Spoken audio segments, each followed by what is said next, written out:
இயேசு சொன்னார், நீங்கள் ஜெபத்தில் எவைகளை கேட்டுக்கொள்வீர்களோ அவைகளை பெற்றுக்கொள்வோம் என்று விசுவாசியுங்கள் என்று. அன்றைக்கு பாருங்க, ஏரோது இந்த சபையை துன்பப்படுத்த தொடங்கி யாக்கோபை பட்டயத்தினாலே வெட்டி கொலை செய்தான். பேதுருவையும் பிடிச்சு கொலை செய்யலாம் என்று பார்த்தான். பண்டிகை நாட்கள் என்கிறதுனால பண்டிகை முடிந்தோன கொலை செய்வோம் என்று சொல்லி சில நாட்களாய் பேதுருவை சிறைச்சாலைகளை போட்டு 16 போர்ச்செவகர்களை 4 பிரித்து 4 வகுப்புகளாய் நிறுத்தி சிறைச்சாலையை பத்திரப்படுத்தி வைத்தார்கள். பிரியமானவர்களே, இந்த நேரத்தில் சபை விழித்துக் கொள்ள ஆரம்பித்தது.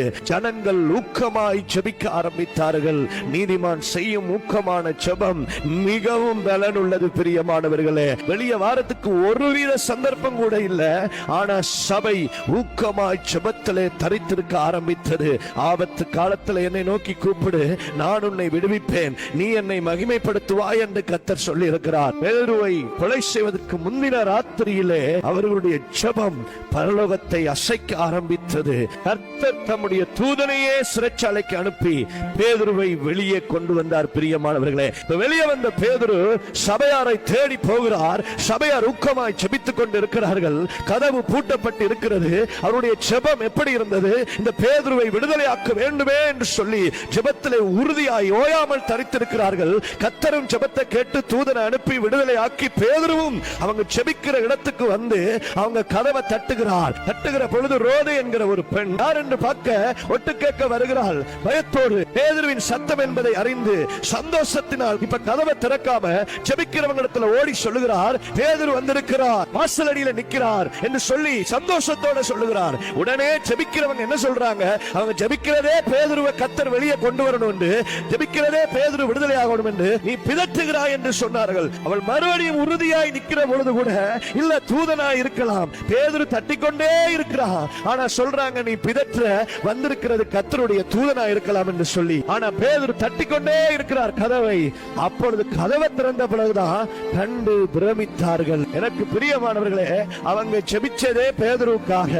சாக போற பேதுரு, அடுத்த நாள் கொலை செய்யப்பட போகிற பேதுரு, சிறைக்கு போனதுல இருந்து ஜெபத்திலே உறுதியாய் தரித்திருக்கிறாங்க. கர்த்தரும் அவங்க ஜெபத்தை கேட்டார். ஊக்கமான ஜெபம் பலன் உள்ளது. கர்த்தர் ஜெபத்தை கேட்டு பேதுருவை கர்த்தர் விடுதலையாக்கி ஜெபிக்கிற இடத்துக்கே கொண்டு வந்துட்டார். கதவை தட்டி கொண்டு இருக்கிறார். ஆனா பேதுருதான் நம்பிக்கை இல்ல. ஏன்னா தாங்க ஜெபிச்ச காரியத்திலேயே விசுவாசம் இல்ல. பிரியமானவர்களே, ஜெபிச்சது பேதுருவை வெளியே கொண்டு வரதுக்காக.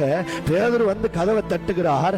ஆனா பேதுரு வரையில தூதனா இருக்கலாம் என்று சொல்லி அவளை பார்த்து நீ பிதற்றுகிறாய் என்று சொன்னார்கள். எனக்கு பிரியமானவர்களே, இன்றைக்கும் நம்முடைய ஜெபங்கள் இப்படித்தான் இருக்கிறது.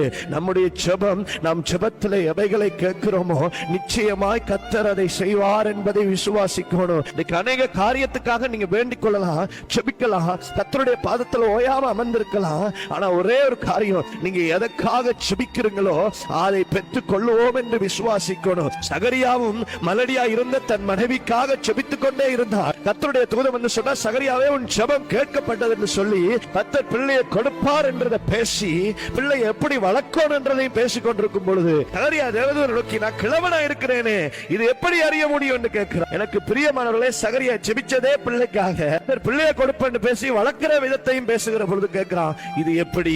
எனக்கு பிரியமானவர்களே, இன்னைக்கும் நம்முடைய வாழ்க்கையில நாம் எதுக்கெல்லாம் ஜெபிக்கிறீங்களோ, வேண்டிக் கொள்கிறீங்களோ, கர்த்தருடைய பாதத்தில் அமர்ந்திருக்கிறீங்களோ, நிச்சயமாய் நாம் ஆண்டவருடைய செவிகள் கேட்க கூடாதபடி மந்தமாகவும் இல்லை, ரட்சிக்க கூடாதபடி கர்த்தருடைய கரம் குறுகி போவதும் இல்லை. நிச்சயம் உங்க ஜெபத்துக்கு பதில் கொடுப்பார். நீங்க எதற்காக ஜெபிக்கிறீங்களோ ஜெபத்தில் கேட்கிறதை பெற்றுக்கொள்வோம் என்கிற ஒரே விசுவாசத்தோடு உறுதியாயிருங்கள்.